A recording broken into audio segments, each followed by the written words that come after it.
বন্ধুরা, কলেজে ভর্তির ফিস কখন ও কবে কিভাবে জমা দিতে হবে আজকের এই ভিডিওতে সংক্ষিপ্ত আকারে তোমাদের বলে দেবো।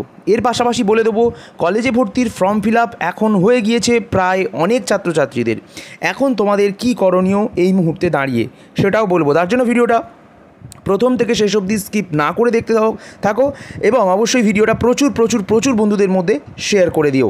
তো প্রথমেই তোমাদেরকে বলি, কলেজে ভর্তি কিন্তু অবশ্যই 7ই জুলাই অবধি কিন্তু তোমাদের চলবে এবং এই 7ই জুলাই অবধি চলার আগে থেকেই কিন্তু অনেক ছাত্রছাত্রীদের অলরেডি কলেজে ভর্তির করা হয়ে গেছে।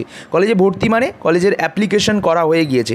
তোমরা জানো এই বছর 2024 সালে সেন্ট্রালাইজ অ্যাডমিশন পোর্টালের মাধ্যমে ভর্তি করা হয়েছে এবং তোমরা সেন্ট্রালাইজ অ্যাডমিশন পোর্টালে ভর্তি হওয়ার সময় তোমাদের প্রথমে কি করতে হয়েছে, রেজিস্ট্রেশন করতে হয়েছে এবং এই রেজিস্ট্রেশন করার জন্য তোমাদের নিজস্ব মোবাইল নাম্বার ও ইমেল আইডি কিন্তু লিখেছে। এটা তোমরা সকলে জানো, এটা আর নতুন করে বলছি না।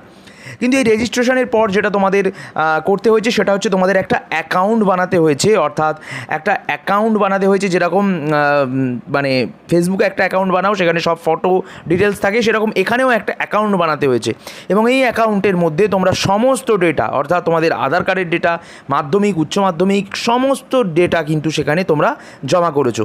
কোন কলেজে ভর্তি হবে পরপর কলেজগুলোকেও সাজিয়েছো, কি কোর্সে ভর্তি হবে সেগুলোকেও পরপর সাজিয়েছো, তুমি এসসি না এসটি না ওবিসি সব পার্সোনাল ডকুমেন্টসও সেখানে দিয়েছো।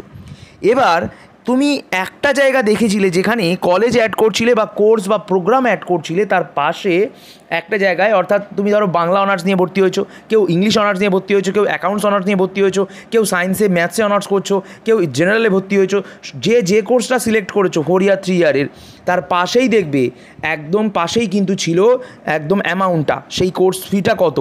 কিন্তু সেইটাই কখন কিভাবে দিতে হবে তোমরা বুঝতে পারছো না। এই কোর্স ফিটা তোমাদের বলে দিই বন্ধুরা, তোমাদের দিতে হবে। অবশ্যই বলে দিই যে তোমরা এখন এই মুহূর্তে কোথাও কোনো রকম টাকা দেবে না, কলেজেও যাবে না।